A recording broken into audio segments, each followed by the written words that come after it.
तुमसे समस्त Chapter ज्ञानों में 14. सर्वश्रेष्ठ इस परम ज्ञान को पुनः कहूंगा, जिसे जान लेने पर समस्त मुनियों ने परम सिद्धि प्राप्त की है। इस ज्ञान में स्थिर होकर मनुष्य मेरी जैसी दिव्य प्रकृति स्वभाव को प्राप्त कर सकता है। इस प्रकार स्थित हो जाने पर वह न तो सृष्टि के समय उत्पन्न होता है और न प्रलय के समय में विचलित होता है। हे भरतपुत्र, ब्रह्म नामक भौतिक वस्तु जन्म का स्रोत है और मैं इसी ब्रह्म को गर्भस्य करता हूँ, जिससे समस्त जीवों का जन्म होता है। हे कुंती पुत्र, तुम यह समझ लो कि समस्त प्रकार की जीव योनियां इस भौतिक प्रकृति में जन्म द्वारा संभव हैं और मैं उनका बीज प्रदाता पिता हूँ। भौतिक प्रकृति 3 गुणों से युक्त है। ये हैं सतो, रजो तथा तमोगुण। हे महाबाहु अर्जुन, जब शाश्वत जीव प्रकृति के संसर्ग में आता है तो वह इन गुणों से बंध जाता है। हे निष्पाप, सतोगुण अन्य गुणों की अपेक्षा अधिक शुद्ध होने के कारण प्रकाश प्रदान करने वाला और मनुष्यों को सारे पाप कर्मों से मुक्त करने वाला है। जो लोग इस गुण में स्थित होते हैं वे सुख तथा ज्ञान के भाव से बंध जाते हैं। हे कुंती पुत्र, रजोगुण की उत्पत्ति असीम आकांक्षाओं तथा तृष्णाओं से होती है और इसी के कारण से यह देहधारी जीव सकाम कर्मों से बंध जाता है। हे भरतपुत्र, तुम जान लो कि अज्ञान से उत्पन्न तमोगुण समस्त देहधारी जीवों का मोह है। इस गुण के प्रतिफल पागलपन, आलस तथा नींद है, जो बद्ध जीव को बांधते हैं। हे भरतपुत्र, सतोगुण मनुष्य को सुख से बांधता है, रजोगुण सकाम कर्म से बांधता है और तमोगुण मनुष्य के ज्ञान को ढक कर उसे पागलपन से बांधता है।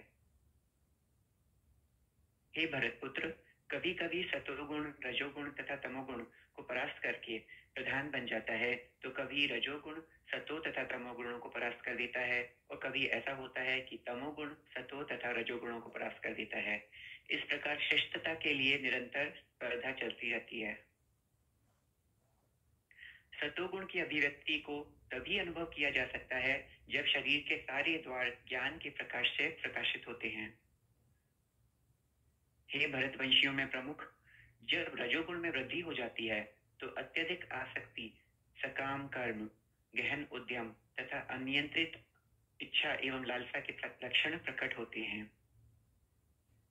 जब तमोगुण में वृद्धि हो जाती है तो हे कुरुपुत्र, अंधेरता, जड़ता, प्रमत्तता तथा मोह का प्रकृत्य होता है। जब कोई सतोगुण में मरता है तो उसे महर्षियों के विशुद्ध उच्चतर लोकों की प्राप्ति होती है। जब कोई रजोगुण में मरता है तो वह सकाम कर्मियों के बीच जन्म ग्रहण करता है और जब कोई तमोगुण में मरता है तो वह पशु योनि में जन्म धारण करता है। पुण्य कर्म का फल शुद्ध होता है और सात्विक कहलाता है, लेकिन रजोगुण में संपन्न कर्म का फल दुख होता है और तमोगुण में किए गए कर्म मूर्खता में प्रतिफलित होते हैं।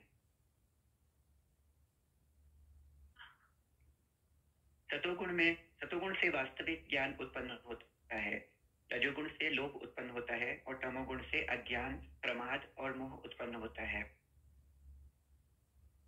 सतोगुणी व्यक्ति क्रमशः उच्च लोकों को ऊपर जाते हैं, रजोगुणी इसी पृथ्वी लोक में रह जाते हैं और जो अत्यंत गर्हित तमोगुण में स्थित हैं वे नीचे नरक लोकों को जाते हैं। जब कोई यह अच्छी तरह जान लेता है कि समस्त कार्यों में प्रकृति के तीनों गुणों के अतिरिक्त अन्य कोई कर्ता नहीं है और जब वह परमेश्वर को जान लेता है तो इन तीनों गुणों से परे है, तो वह मेरे दिव्य स्वभाव को प्राप्त होता है। जब देहधारी जीव भौतिक शरीर से संबद्ध इन तीनों गुणों को लांघने में समर्थ होता है तो वह जन्म, मृत्यु, बुढ़ापा तथा अनेक कष्टों से मुक्त हो सकता है और इसी जीवन में अमृत का भोग कर सकता है।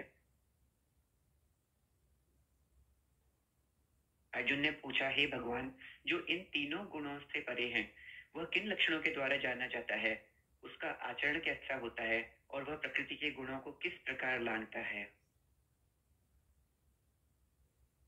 भगवान ने कहा, हे पांडुपुत्र, जो प्रकाश, आसक्ति तथा मोह से के उपस्थित होने पर न तो उनसे घृणा करता है और न लुप्त हो जाने पर उनकी इच्छा करता है, जो भौतिक गुणों की इन समस्त परिक्रियाओं से निश्चल तथा अविचलित रहता है और यह जानकर कि केवल गुण ही क्रियाशील हैं, उदासीन तथा दिव्य बना रहता है, जो अपने आप में स्थित है और सुख तथा दुख को एक समान मानता है, जो मिट्टी के ढेले, पत्थर एवं स्वर्ण के टुकड़े को समान दृष्टि से देखता है, जो अनुकूल तथा प्रतिकूल के प्रति समान बना रहता है, जो धीर है और प्रशंसा तथा बुराई, मान तथा अपमान में समान भाव से रहता है, जो शत्रु तथा मित्र के साथ समान व्यवहार करता है और जिसने सारे भौतिक कार्यों का परित्याग कर दिया है, ऐसे व्यक्ति को प्रकृति के गुणों से अतीत कहते हैं। जो समस्त परिस्थितियों में अविचलित भाव से पूर्ण भक्ति में प्रवृत्त होता है, वह तुरंत ही प्रकृति के गुणों को लांघ जाता है और इस प्रकार ब्रह्म के स्तर तक पहुंच जाता है। और मैं ही उस निराकार ब्रह्म का आश्रय हूँ।